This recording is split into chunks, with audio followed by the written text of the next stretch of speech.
Hi, thank you for attending our Grantee Showcase webinar for the Fulbright-Hays Group Projects Abroad program in fiscal year 2018.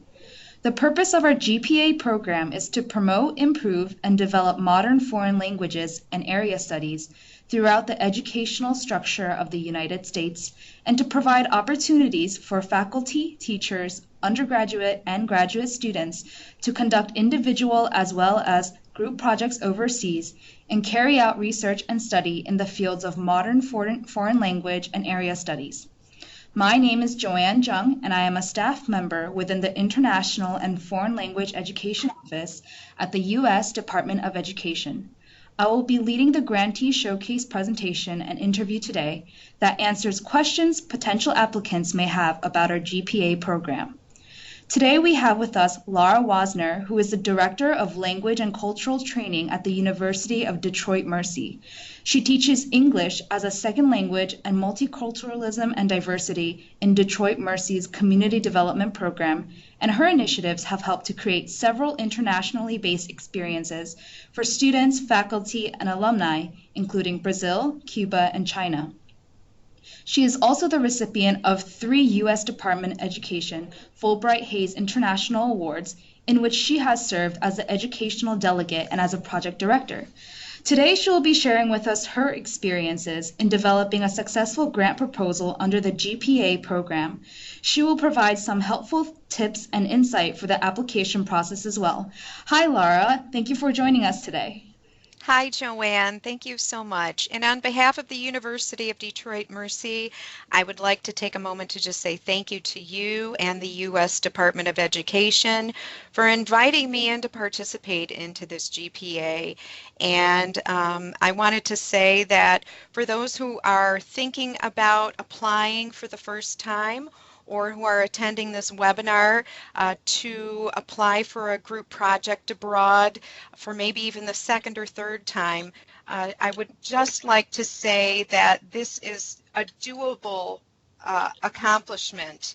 And I'm hoping that my tips today can offer also some words of encouragement as well as some insights. Great, and we'd also, on our part, believe that it will really help in informing the general public about the application process. So could you tell us a little bit about when you were awarded a GPA grant and what type of short-term project you selected among seminars, curriculum, and group research, as well as why you selected this type of project? Certainly. We were awarded 2 group projects abroad to Brazil. The first was awarded in 2016, and we traveled to Brazil during the summer of 2016. Our most recent award is right now. We are getting ready to go to Brazil, July of 2018. So I will be talking a little bit about the curriculum enhancement project that made the best sense for us here at the University of Detroit-Mercy. The first thing I'd like to say is that the curriculum enhancement project was decided based on a convergence of events. First, it fit the K-12 participant schedules as well as our faculty schedules. We have a summer term that ends at the end of June, and so the month of July was ideal.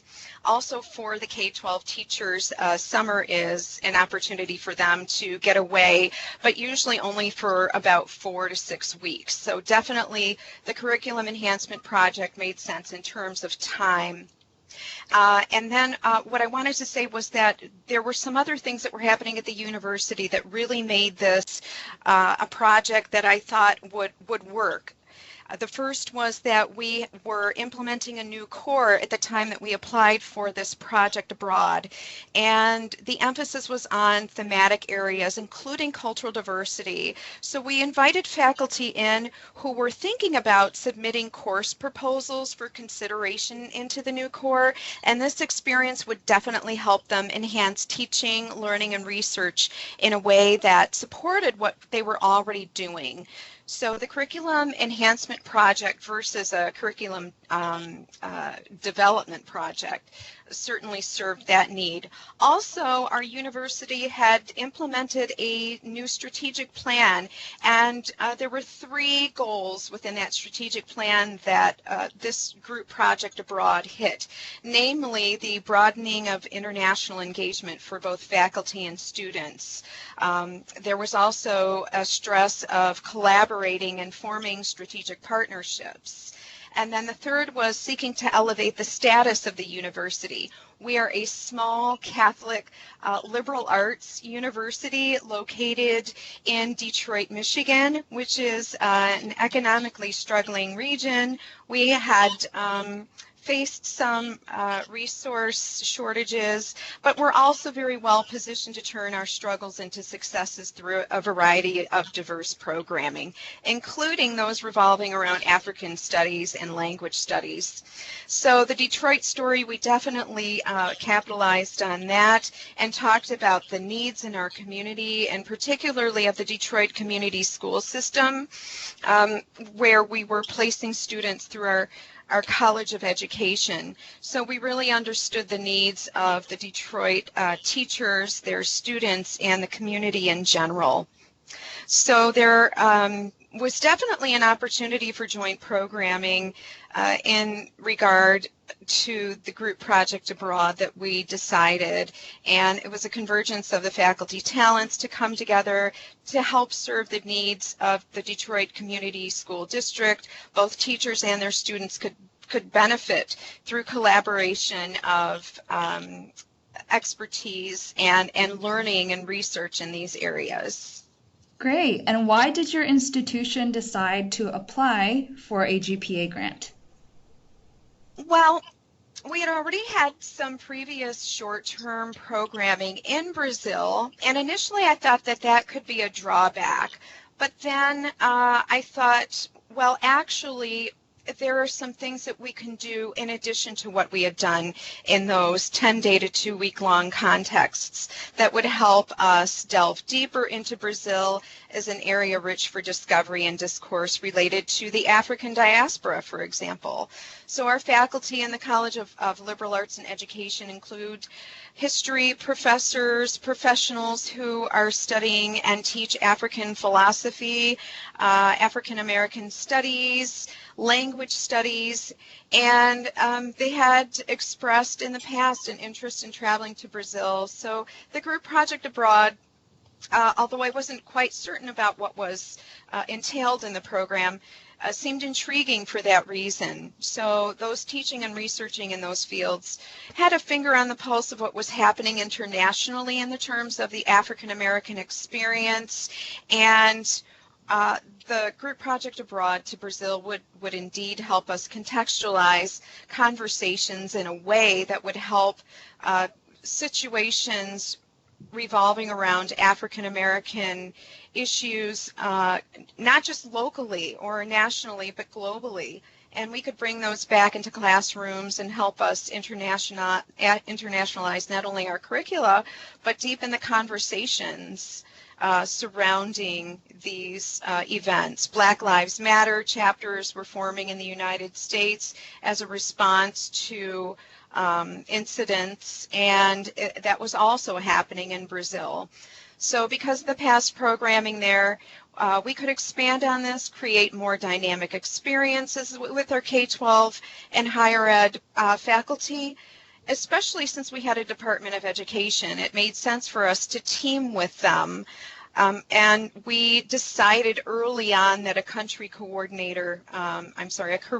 coordinator would be ideal to help us manage that. We also had a country coordinator, and that's not to say that you should already have had an experience abroad, but certainly it does help you expand and see opportunities that you can help grow.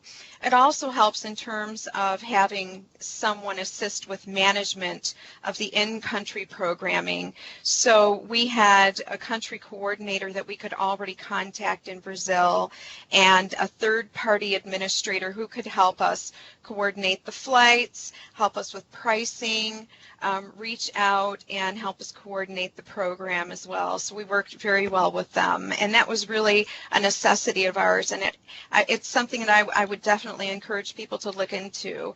You want to assemble a team, and those folks are definitely helpful when it comes to A, planning, B, executing, and all of the things in between. Right. And of course, there are many topics you could have chosen for the project, but if you can recall the topic of your project and how you settled on that topic. Sure. I talked a little bit about the African American experiences often being contextualized to those within the United States, and by studying the arts, social sciences, and history of Brazil, U.S. educators could grasp the complexity of slavery from a more global perspective and better understand its implications on our two societies.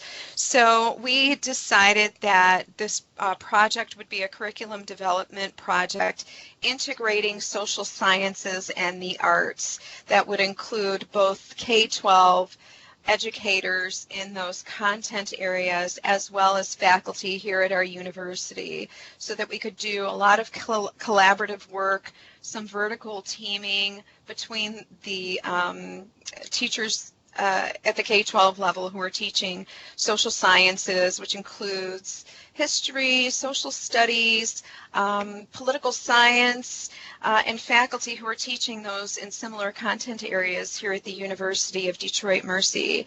So because Brazil is a cultural melange of groups with lasting African legacies and traditions, we know that many in the United States, including students and teachers, might not have the vast amount of knowledge that we had after having had previous experiences in Brazil about the slave trade or the African continuities in Northeast Brazil.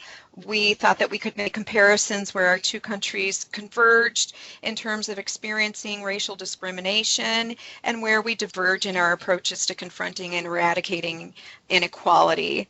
So the overarching goal of our GPA needed to be defined, and ours was a 4-week collaborative learning experience, giving participants multiple perspectives of the African American experience through scholarly research and dialogue in Northeast Brazil, so as to inform learning, build on and enhance resources, and internationalize curricula in meaningful and measurable ways.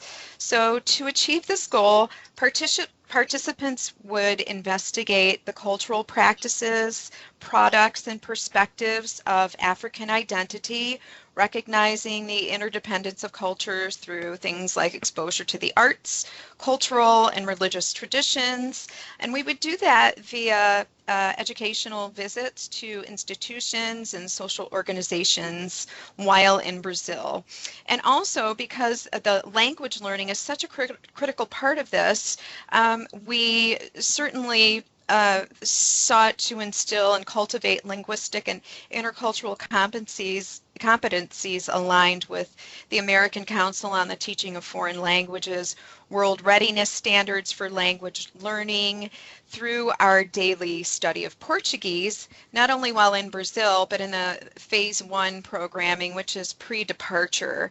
So because we teach Portuguese here at the University of Detroit Mercy, that was certainly something that was doable, but that might not have been the case, and we still would have sought somebody out to teach our participants Portuguese, because it's certainly one of the reasons why this group project abroad is available, which is to broaden those priority languages and knowledge of those. So it was not certainly a prerequisite that any of our participants know or had studied Portuguese in the past. In fact, that's one of the goals of this program, is to help introduce those priority languages to those who might not otherwise ever have sought out to take a language like Portuguese. And so through the development of their curriculum projects, they would have to thread in The language, the study of language and vocabulary, and some of those language gains into their curriculum projects. So that was really important. The language capacity, building capacity amongst teachers here at the university, and of course certainly amongst those teachers who are teaching the content areas in Detroit Public Schools and Detroit area schools. They would need to include that language component in their curriculum projects or unit plans that were also focusing on the social sciences and or the arts.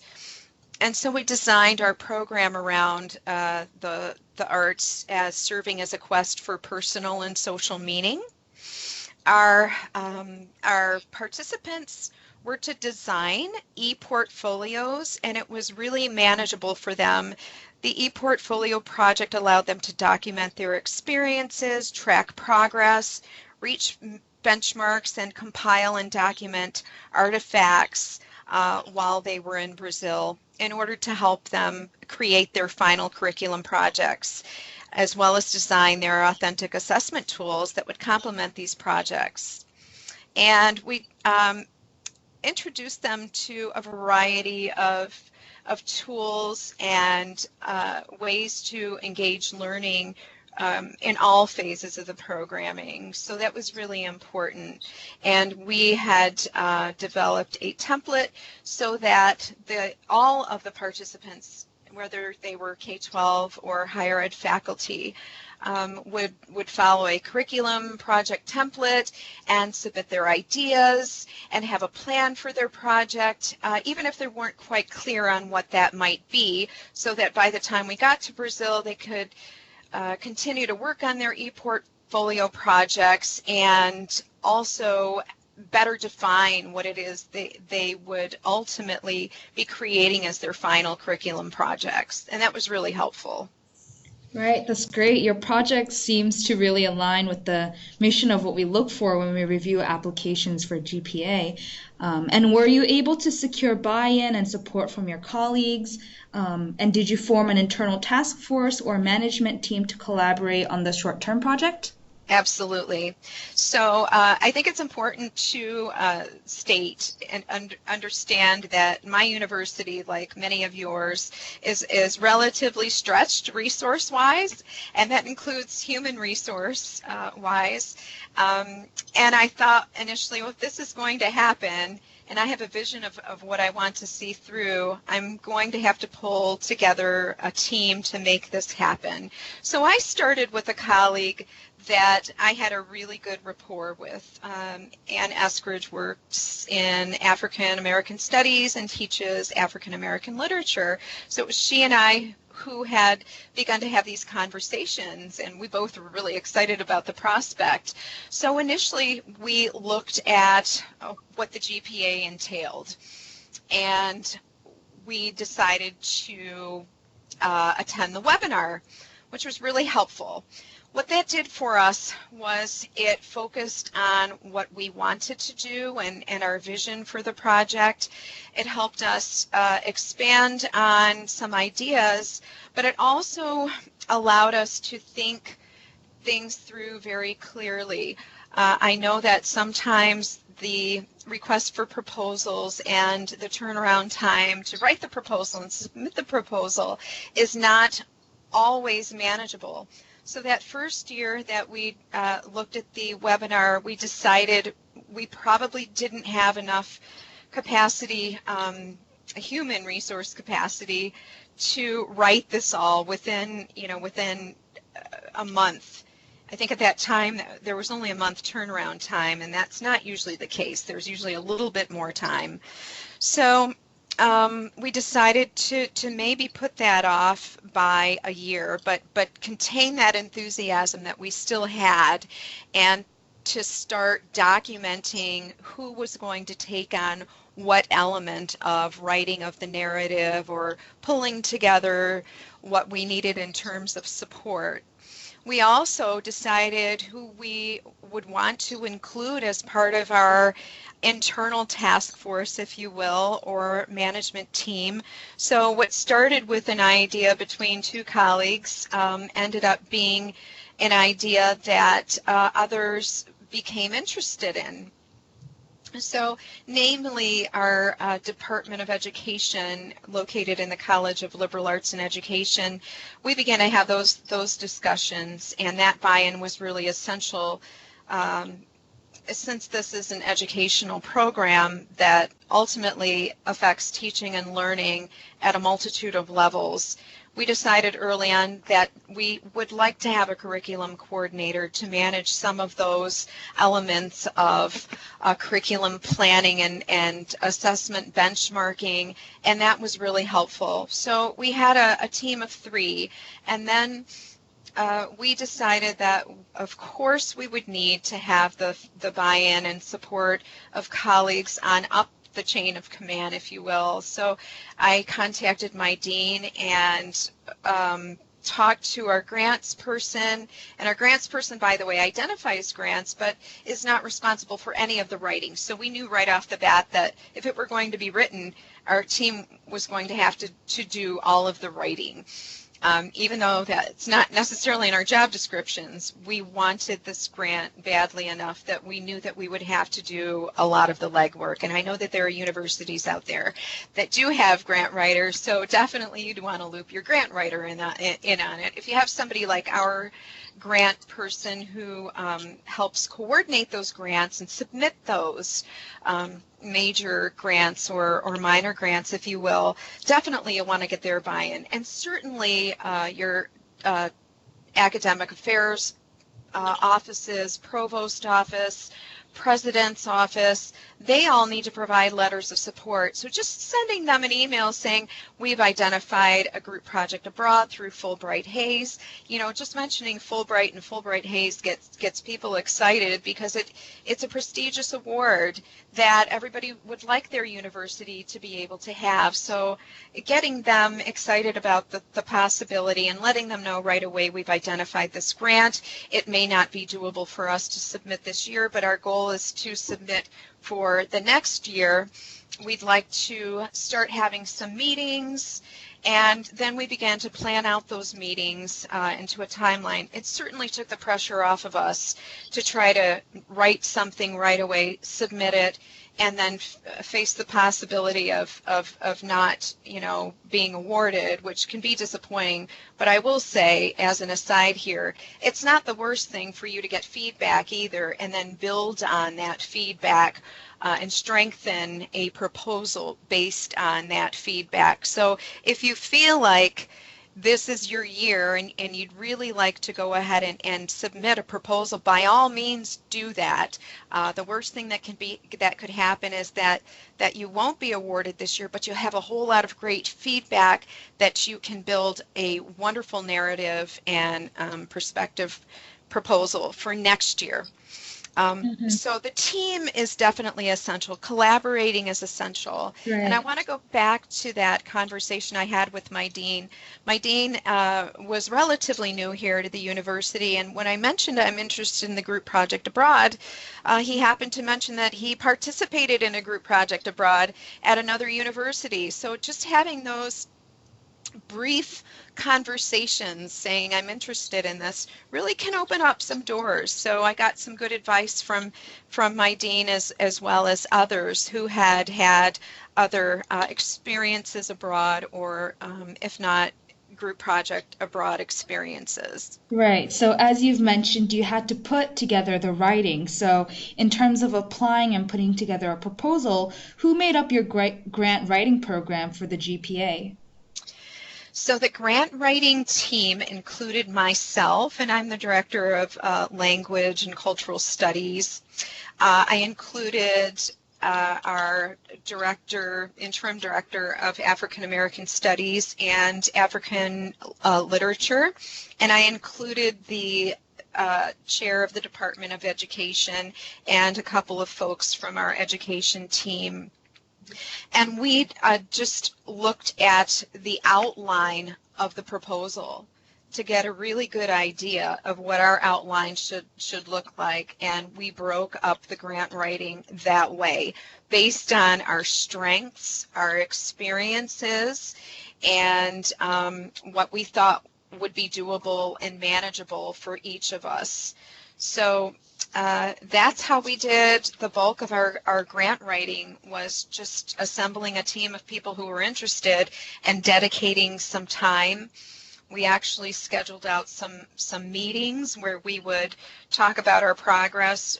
Using a drive like Google Docs or a shared drive helps you review what others on your grant writing team are doing, even if it's just two of you who are doing that, so that you're not being redundant, but you might find something in somebody else's writing where you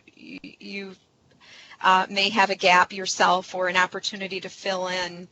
But again, using that proposal outline as your own outline and deciding who will be responsible for writing which element of it helps a lot. So again, I think approaching people that you have a good rapport with, a good working relationship with, and you're already familiar with their work ethic and ability to get things done can help keep things on track. So these meetings are really helpful, even if you were just writing and preparing a draft.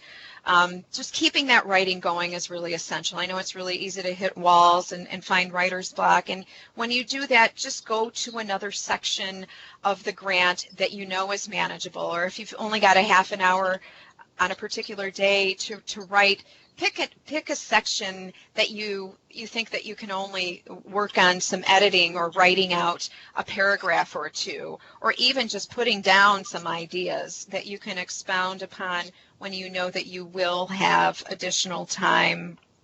So I think what seems like a daunting task for one person to manage can become a team effort where others are contributing their ideas, and certainly it makes sense if you're going to include a curriculum coordinator to help you or the grants team identify those content standards that might help bolster your goals, and then it's just a matter of assembling and writing in a unified voice when you're in your revising and editing stages. But write often, write early, write as much as you possibly can, and use some of your quiet time, and I know that's sort of a misnomer. Quiet time, when you work at a university and you have an open door policy, you have to learn to have a time where you close your door and have a do not disturb sign up as well. Let folks know what you're doing. Again, if you write post on your sign that you're working on a Fulbright-Hays project, your colleagues suddenly have a little bit more respect for leaving you alone, or students might decide to send you an email and schedule an appointment. But dedicating writing time is really essential for this kind of project. And of course, the breaking out of key roles really helped us not only develop the narrative for the proposal, but it helped us execute the program when it was finally awarded. And you'll notice that you have other elements besides the narrative that are required, things like your project-specific performance measures and things like your timeline and your itinerary. So you're also going to need to carve out time for those. But writing the narrative does help you really formulate a good idea, a good plan, and it definitely does keep you on track. So anything that you can do to share the load. And I know that there are probably people listening who are just a team of one. So try to make it easy on yourself and tackle those items that you know that you can manage right away, and then ask people for help. Ask the experts in your college for for their expertise in a certain thing, and I'll use the content standards and benchmarks as an example. If you could ask a colleague in education to send you a link or two to some content standards for social studies, if that's the way you want to go, or performing arts, or the arts in general, those are things that won't take a lot of time of your colleagues who are expert in other areas, that will help you develop your project and certainly help you write your grant proposal. You want to narrow your ideas into something thematic and topical, but certainly something that's of interest to you and is relevant to the faculty and students. And certainly you're proposing a program that you're excited about, so it helps you with the writing process as well. Right. And I would say there's certainly the revising and editing stage. If you're a team of 1, 2, or 3, have another set of eyes review the sections that you're completing, and to at least, you know, see if there are any editorial opportunities for them to weigh in on, or if there are any mistakes in your own writing. That is often the case that we don't identify, but others can easily see.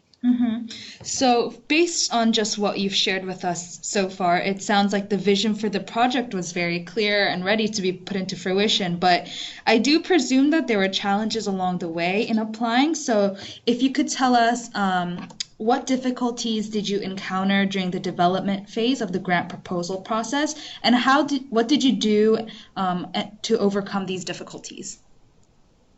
So the difficulties really were, of course, time to write a proposal that is a 40-page long narrative, time to get your letters of support, especially if you need to get letters of support from abroad.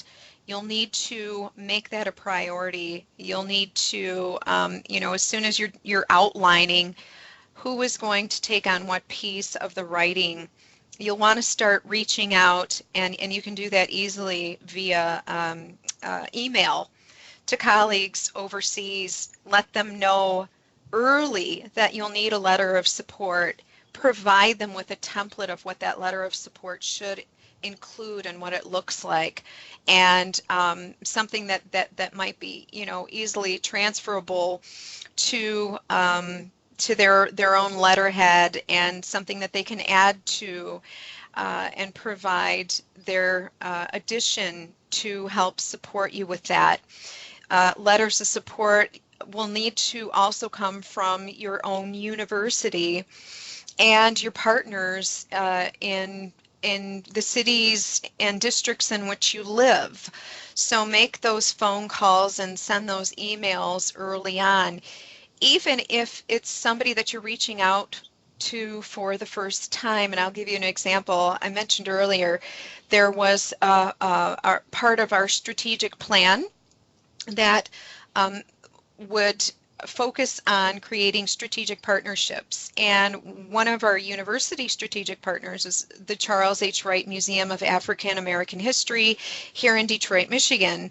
And although other colleagues were working with the Charles H. Wright Museum, I was not, but I did reach out to them and asked to speak with the education coordinator and let her know of our idea and our desire to include them certainly as experts and local experts. I asked if it would be a possibility for us to get together so I could share a little bit more insight about the grant and the nature of the grant and how we could work together. So that opportunity for collaboration was wonderful. That initial phone call to our supporting partner locally and getting those letters of support in on time is really a task that you'll want to get out of the way and want to make sure that the person who submit your grant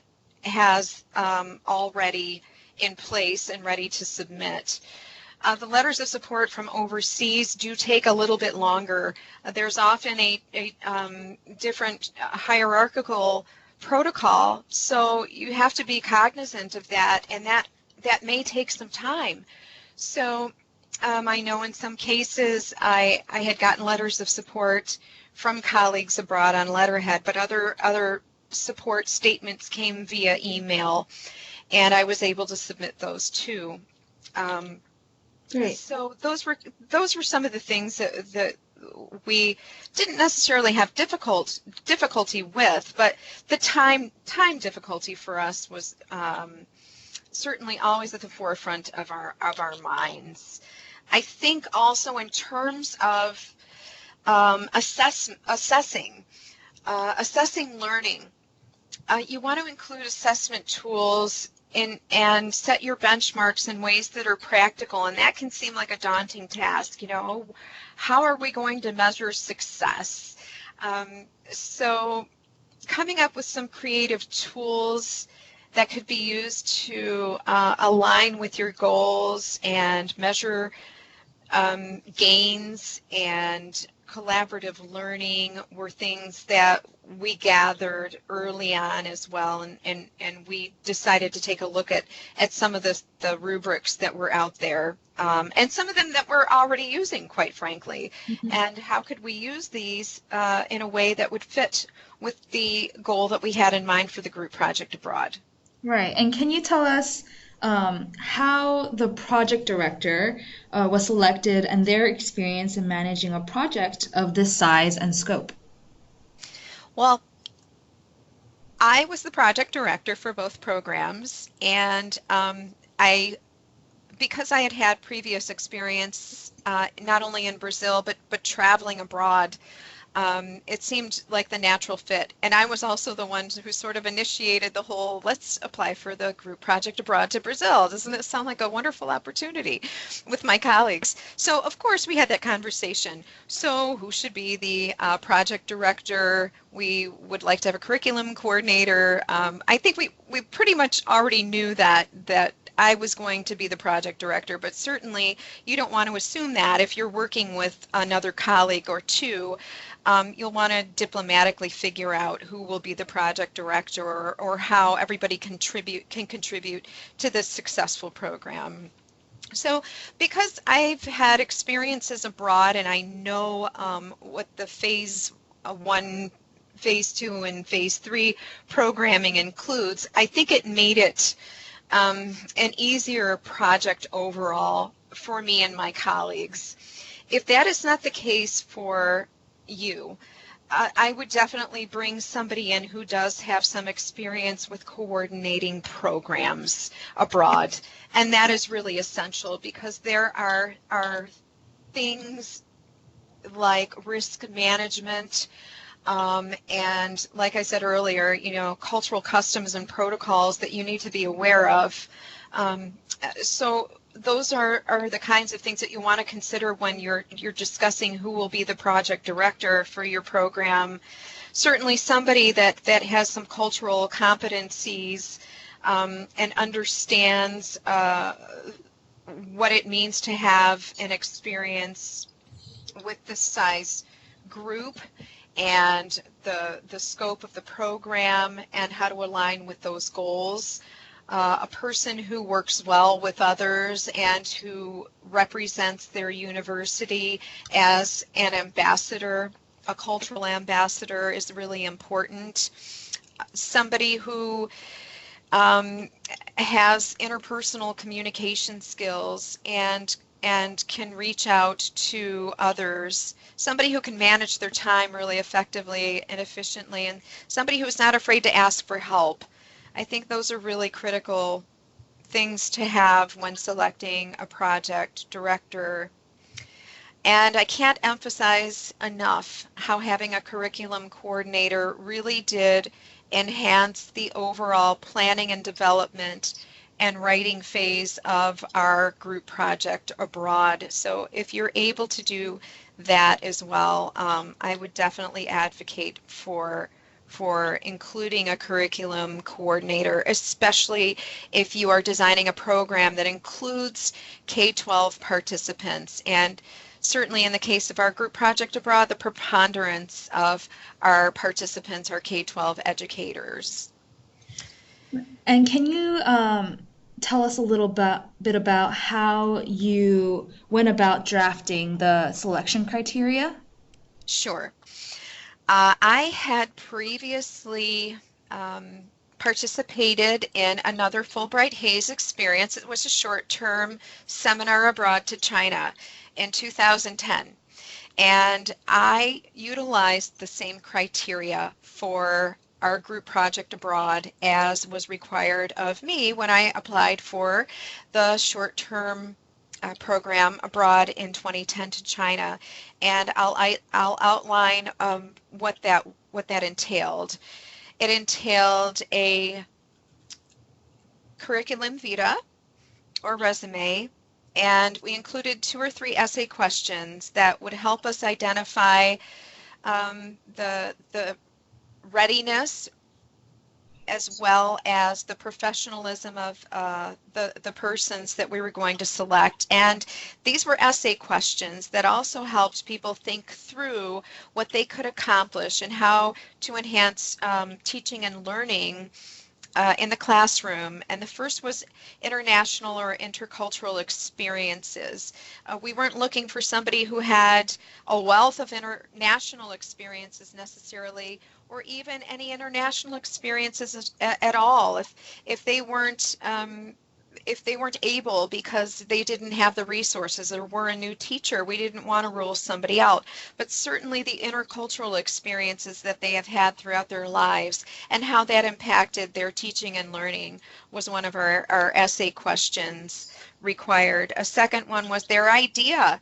And again, just an idea for a curriculum project or proposal or a unit plan that gets your applicants thinking about what they might want to do and how it would fit with your own program goals and criteria. So it's not just about, I want to go to Brazil because I've always wanted to go and I want to explore the Amazon. And by the way, our program wasn't even based near the Amazon, but we did have a couple of applicants who did not read necessarily our goals. So we could tell right away that, you know, they hadn't any knowledge or done their research, but most of them did. And then the third thing was the outreach and implementation plan. So that right away set our expectations clearly that there were going to be requirements. There was going to need to be a project. There was going to need to be outreach.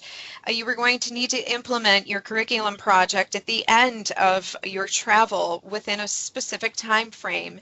And we had people talk about what they would do with their students, their schools, their districts, with professional organizations. And even though those things could not necessarily be set in stone, again, it got them planning as to how they might utilize this experience in a way that is intended and designed to do, and how they would collaborate with colleagues and institutional partners. So tying the criteria into your overall project goals is essential.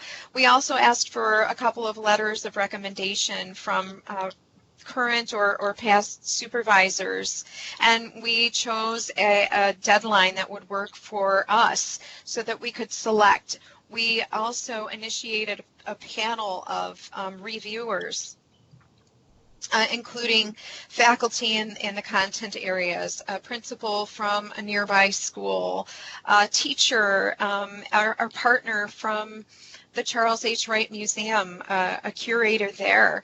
So we included people that we knew that could serve as experts, but that could also review the applications and help us select those that were best fit for this particular award. So having a checklist in place that would help you rank the applicants, and then having discussion after everybody's had a chance to review the applications helps you really keep things organized and helps you with the review process as well. You certainly don't have to do things that way. You could come up with your own plan for your selection criteria, but definitely come up with something that has your applicants thinking about the goals of your particular project and requires them to expound upon those when they are applying for this group project abroad. So setting the deadline for awardees to accept their awards and signing a letter of acceptance that outline their responsibility, again, creating their project, attending all orientations and pre-departure sessions, being good stewards and ambassadors abroad, submitting their projects on time, following through on outreach, submitting participant evaluations online, and meeting all deadlines throughout was critical after we had awarded our participants. And then we had also chosen two or three backups in the event somebody was not able to participate leading up to departure. Right. So, as you may be familiar with, the plan of operation and the evaluation plan award the most points, and applicants can earn up to 20 points for each of these criteria. Could you tell us about how you went about addressing these sections in the project narrative? Sure. Again, we used the outline provided by Fulbright-Hays for the group projects abroad, and we were cognizant at all times about the value of each of the sections. So we definitely gave a lot of priority to those that had the most points, and those that had fewer points were still very important, but those we found were maybe the pieces that we could write a little bit earlier on and then focus a little bit more on how to bolster those that have more quality points. So certainly the objectives of the project, highlighting and aligning the needs of your institution, the program, the research that you want to do. How will this project help you enhance teaching and learning, meet students' needs, and how this project will help the participants, especially students, is key. So you'll want to pay a lot of attention to the three phases of programming as well, because outlining this can help keep you on track, and it can also help you when you're preparing your timeline and your itinerary. So just focusing on those things with the most quality points, you should have a very clear plan and path to help you create a viable in-country program, and then the itinerary shows that you have this very well under control. Your management plan should spell out who is going to be responsible for each aspect of program management in each phase of the program. Managing the program is a really big time commitment, and the evaluation plan is also something that I think deserves a lot of attention.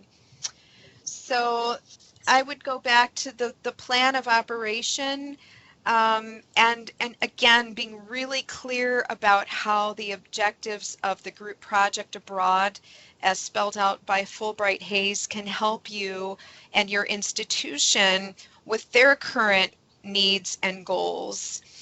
And find a need, identify that need in your proposal. Find things that are unique about your particular set of circumstances. Do you have students who are underrepresented, and what does that mean? Who are they, and how will this project help enhance their experiences here? We focused a lot on the Detroit story. I talked about how the teachers in the Detroit area were in need of resources because they were under emergency financial management at the time. We had just exited as a city bankruptcy and had an exit plan that was implemented as a city, and so we looked at the needs not only at our university but also of the students in the Detroit area, and talked about how this particular experience would help not just the students in the schools but the community at large, how we could draw people from the community in for discussions about and conversations about race, how we could meet with the Charles H. Wright Museum of African American History to participate in the orientation, how we might work together on an exhibit about Brazil, how we could provide lunch and learns at the Detroit Institute of Arts for art teachers in various districts. So those were the kinds of things that we discussed in terms of our plan. And then the evaluation plan, I can't emphasize enough on assessment and really defining formative and summative assessment. And I think that that's probably the most daunting thing for a lot of people who are proposing a project. How am I going to find meaningful, authentic assessments? And those are really, really important. Mm-hmm. So the need, again, help identify a clear gap in teaching, learning, and assessment, and focus on those areas. Focus on your own professional needs, going back to the needs, and then I'll jump up to the evaluation plan. How will your course benefit from this need? How might this experience help you advance professionally? What knowledge will you gain? What skills will you and your students acquire? How will these transfer and translate into active or enhanced teaching and learning? Focusing on the school's needs, in our case, how it would benefit our new core thematic area, the university's strategic plan, our colleges and departments goals. We were pretty specific about that. Our course, at the course level, we also talked about how this group project abroad would help us enhance courses. And then offering data about our school, about our city, about our communities, and offering examples of those and how this might help make meaningful gains in specific areas. Right. So I worked with the curriculum coordinator and other language instructors to choose assessment methods and performance measures, as well as tools that complemented our proposed GPA, as well as the content areas, tied into the content areas of our participants. So those measurable objectives, we identified definitely both qualitative and quantitative measures, knowing that a combination of these would work best for our particular program. And you should use tools that are already tried and true with language learning, for example, or cultural competencies. Find tools that will help you benchmark and measure gains easily. Use rubrics that are for language or cultural learning, collaborative learning, and help you keep things manageable. And certainly in terms of collection of data to show progress, be realistic about these and set progress benchmarks that align with your program goals and that are doable. For example, a 1 or 2 point gain for a short-term program in 4 weeks is really realistic. So work with a language instructor to come up with these items. Right. And last but not least, what other helpful techniques do you have in putting together a competitive proposal?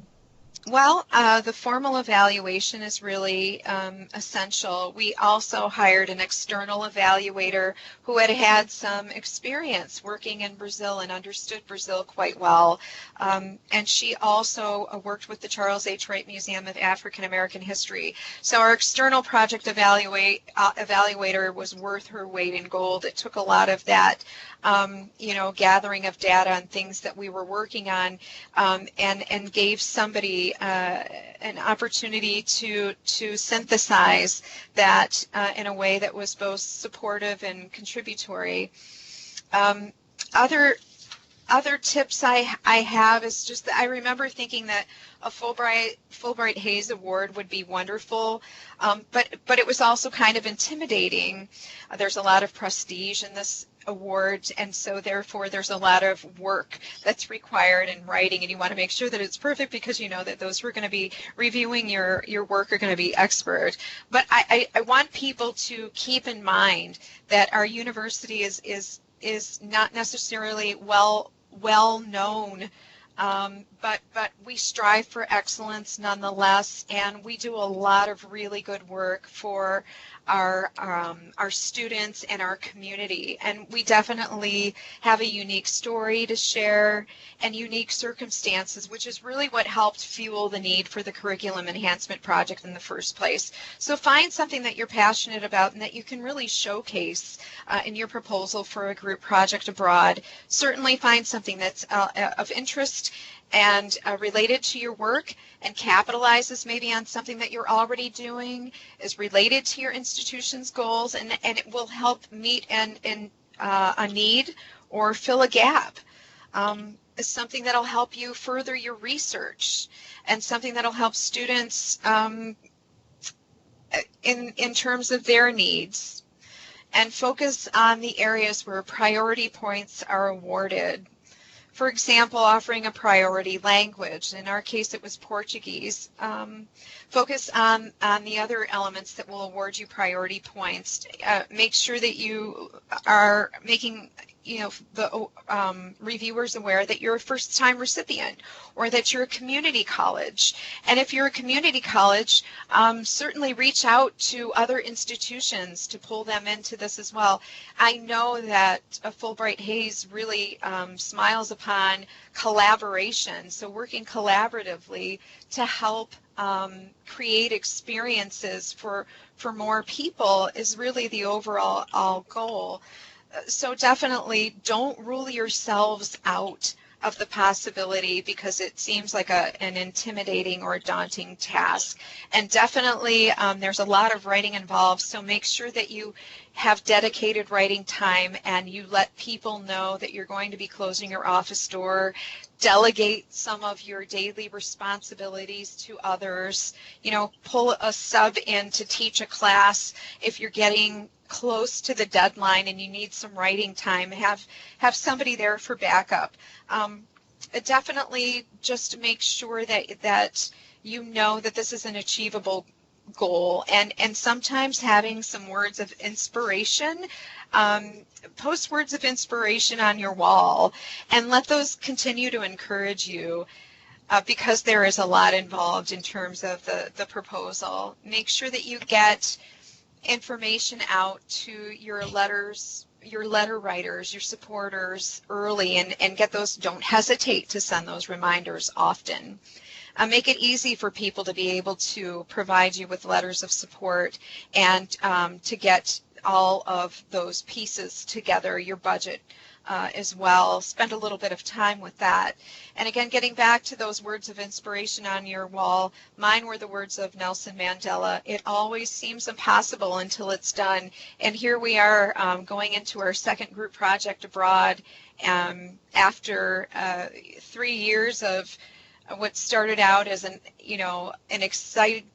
idea where I was really excited about proposing a group project to Brazil and then pulling people in and then submitting a proposal and being awarded a second time. Those were words that were really inspiring to me. So just choose something that can keep you going during those times where you feel that you seem to hit a wall or could become discouraged. Right. Great. Well, thank you so much for joining us for the webinar today, Lara.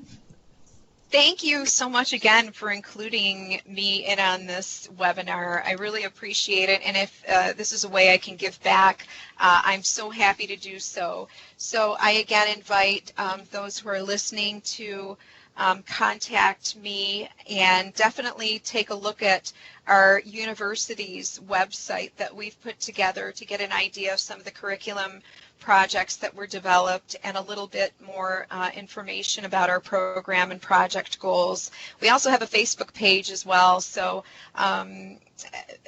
we've got links to that too that I can provide. We really appreciate your informative and insightful comments and do believe it will greatly help prospective applicants. If you have any further questions about the application process, please refer to our program links and frequently asked questions on our website. Thank you once again for attending our Grantee Showcase webinar, and we wish you the best of luck.